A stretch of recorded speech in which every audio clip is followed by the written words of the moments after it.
क़यामत के दिन अल्लाह तबारक व तआला उम्म साबिक़ा के तमाम जो पहली की उम्मतें गुजरी हैं उनके काफिरों से पूछेगा, उन उम्मतों में जो काफिर थे उनसे पूछेगा, क्या तुम्हारे पास कोई डराने वाला आया था? क्या तुम्हारे पास हमने जो डराने वाला भेजा था वो आया था या नहीं? और उसने तुम्हारे सामने हमारी दावत को मुकम्मल तौर पे पहुंचाया या नहीं पहुंचाया? उसने अपने काम को, अपने मिशन को पूरा किया या नहीं किया? तो ये तमाम की तमाम लोग झुटला देंगे और कह देंगे कि ऐ अल्लाह, हमारे पास कोई डराने वाला नहीं आया था, हमारे पास कोई भी अल्लाह के अज़ाब से डराने वाला और दावत और तबलीग के लिए हमारे पास कोई भी शख्स नहीं आया था। तूने भेजा था लेकिन हमारे पास कोई डराने वाला नहीं आया था। तो अल्लाह तबारक व तआला उम्मत मुहम्मदिया से पूछेगा। इस आयत की तशरीह इमाम बुखारी रहमतुल्लाह अलैह यही नकल करते हैं कि फिर अल्लाह तबारक व तआला क़यामत के दिन उम्मत मुहम्मदिया को तलब करेगा, बुलाएगा अपने सामने और कहेगा, आए उम्मत मुहम्मदिया बताओ, ये जो बोल रहे हैं ये सही बोल रहे हैं, झूठ बोल रहे हैं? देखिए, अब उम्मत मुहम्मदिया गवाही देगी, शुहदा का है, उम्मत मुहम्मद गवाही देगी। जब अल्लाह कहेगा उम्मत मुहम्मद बताओ, इनके पास कोई डराने वाला आया था या नहीं आया था?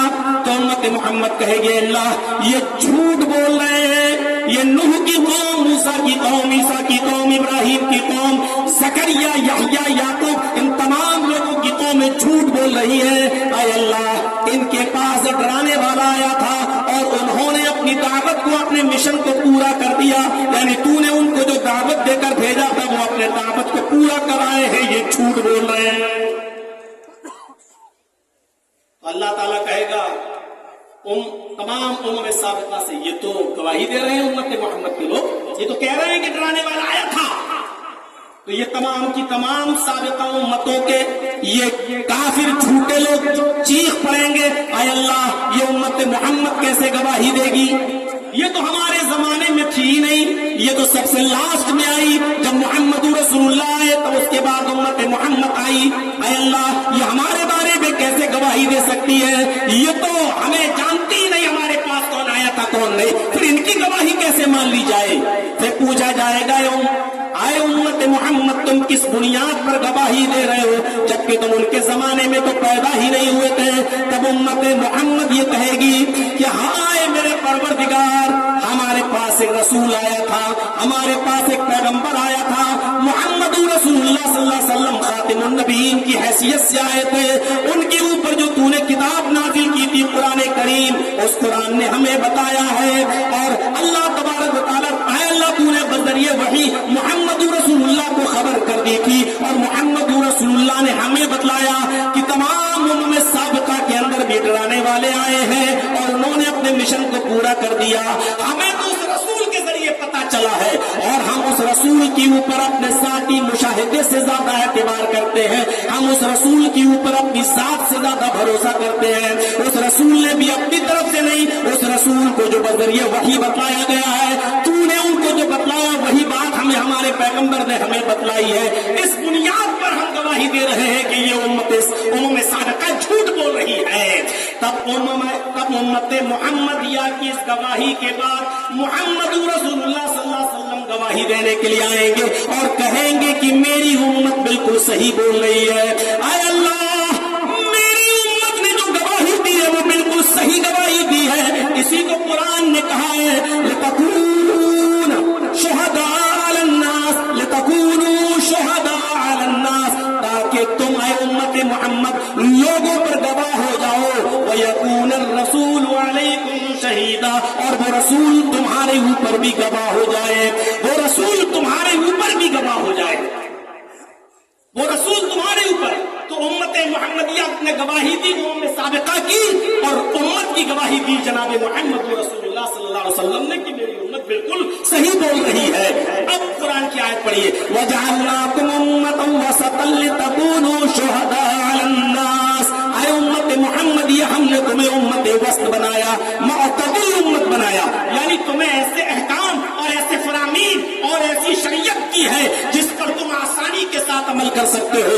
एतदाल का रास्ता है इस मजहब के अंदर, इस शरीयत के अंदर, न बहुत ज्यादा सख्ती है न बहुत زیادہ نرمی ہے، بالکل اعتدال والا دین ہے، یہ دین اعتدال ہے، یہ دین معتدل ہے۔ ہم نے تمہیں امت وسط بنایا، تم معتدل امت ہو۔ اور امتوں پر سختی تھی اور کسی پہ بہت زیادہ نرمی تھی، لیکن تمہیں ایسا بنایا، نہ بہت زیادہ سختی ہے نہ بہت زیادہ نرمی، اور جو احکام تمہیں دیے ہیں وہ آسانی کے ساتھ، بہت ہی خوبصورتی کے ساتھ تم ادا کر سکتے ہو۔ لِتَكُونُوا شُهَدَاءَ عَلَى النَّاسِ، ہم نے امت وسط، امت معتدل اس لیے بنایا تاکہ تم لوگوں پر گواہ ہو جاؤ، وَيَكُونَ الرَّسُولُ عَلَيْكُمْ شَهِيدًا، اور رسول تمہارے اوپر گواہ ہو جائے۔ ایک چیز اور سمجھ لیجیے، شاہد کے لیے، گواہ کے لیے موقع واردات پہ حاضر ہونا ضروری بھی نہیں ہے۔ ہم اور آپ بھلے ہی کہیں کہ اور کورٹ مانتی ہو، تم نے قتل کی گواہی دی، مرڈر کی گواہی دی، کیا تم نے چشمدید گواہ ہو اپنی آنکھوں سے دیکھا؟ اور ہم کہہ رہے ہیں نہیں، کورٹ ہماری گواہی نہیں مانتی ہے، لیکن یہ ضروری بھی نہیں ہے کہ گواہ موقع واردات پہ حاضر ہو۔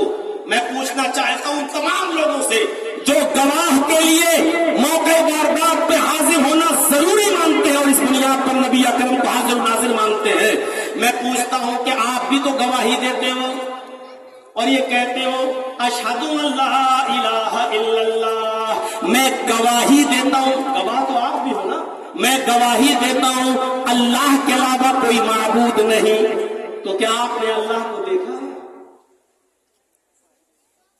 اب آپ کہو گے ارے صاحب اللہ کو کون دیکھتا بھائی، دنیا کی کوئی نگاہ اللہ کو دیکھی نہیں سکتی۔ مولانا جرجی صاحب آپ کی بات غلط ہے، یہ مثال کیسے آپ پیش کر رہے ہو؟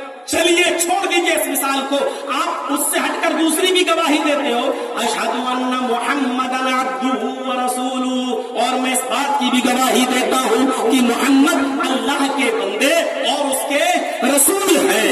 آپ رسول اللہ کی بھی گواہی دیتے ہیں کہ میں گواہی دیتا ہوں کہ محمد اللہ کے بندے اور اس کے رسول ہیں۔ میں پوچھتا ہوں کیا آپ نے محمد رسول اللہ کو دیکھا ہے؟ کیا جس وقت رسول اللہ نے رسالت کا دعویٰ کیا تھا اور اس دنیا میں رسول کی حیثیت سے آئے، کیا اس وقت آپ موجود تھے؟ نہیں، اور جب نہیں تھے تو آپ گواہی دے سکتے ہو، موجود ہونا ضروری نہیں ہے، نبی کی بغیر موجودگی میں آپ گواہی دے سکتے ہو۔ تو اس سے یہ صاف ظاہر ہوتا ہے کہ گواہ کے لیے ضروری نہیں ہے کہ وہ موقع واردات پہ حاضر ہو۔